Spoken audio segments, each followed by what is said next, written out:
There's nothing better to do on a snowy day like this than to stay inside, take care of your plants, and not change out of your pajamas. So that's what I'm gonna do. Hi guys, my name's Kathy. It is currently February 19th, and I'm gonna be showing you my plant care routine.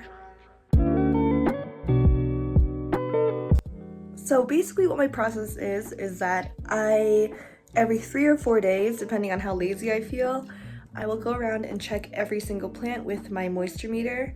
If it reads dry or moist, depending on the plant, then I'll go and water them. And if they need to be watered, then I'll pull them onto the floor and I'll bring them individually to the sink to get watered.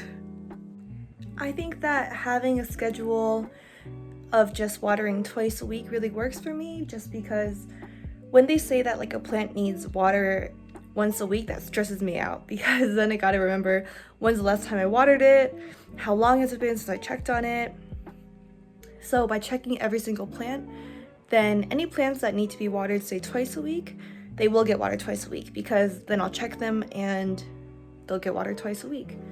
But for everything else, it won't get overwatered, but I also don't need to monitor every plant individually, if that makes sense. So like this, I'll just stick my moisture meter inside.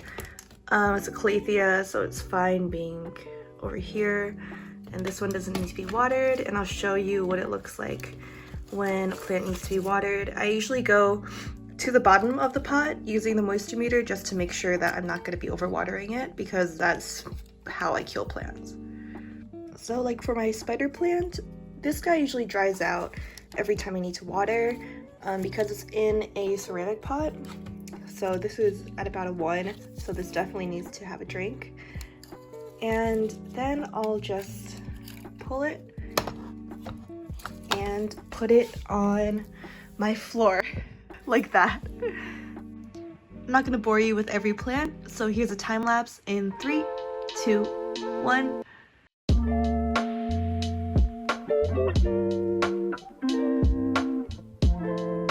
The process of checking all my plants usually takes about 10 minutes. Sometimes I don't even use the moisture meter. I can just feel the leaves and see if they need to be watered, which saves a little bit of time.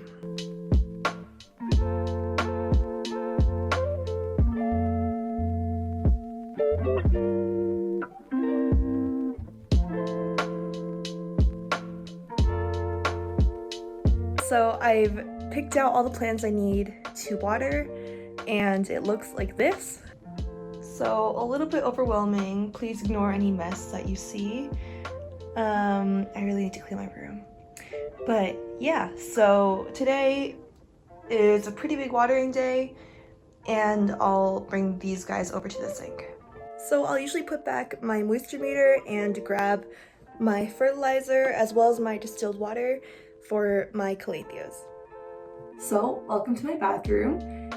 This is my watering can from IKEA, and I'll usually fill it up with some warm water, or at least lukewarm water. It takes a pretty long time to warm up in the winter. So next I'll add about a capful of fertilizer to my watering can. I only give fertilizer to the plants that are still growing during the winter time. And a capful of this fertilizer is about half strength anyways. So right now I'll only grab plants that I know need the fertilizer and aren't calatheas, because this is tap water. So these two are my Monstera adansonii narrow form and my Monstera stiltopicana, I'm not sure. Yeah, so both of these are growing.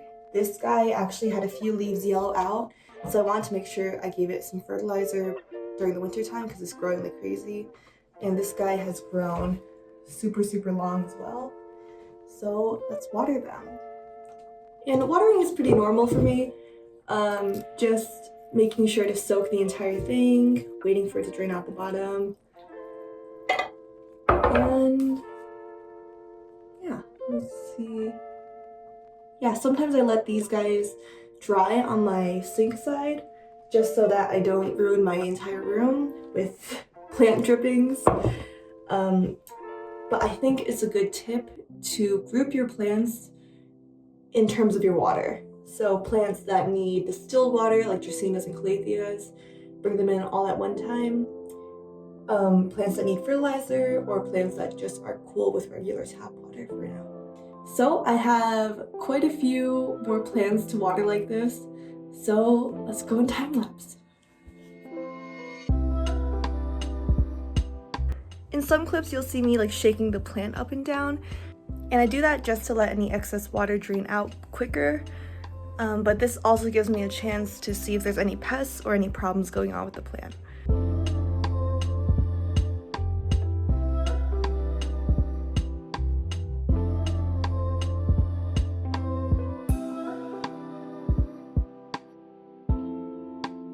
Okay, so these are my last two air plants that I needed to water, and afterwards I'll just clean up my sink area, which is usually full of dirt.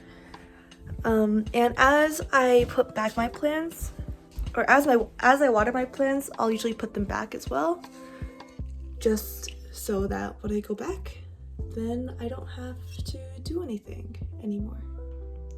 So as you can see, there are no more plants, and I'm going to refill my humidifier, and usually after I water my plants, I'll clean my room too, because usually some dirt gets left on the floor, as you can see, so I'm gonna go vacuum.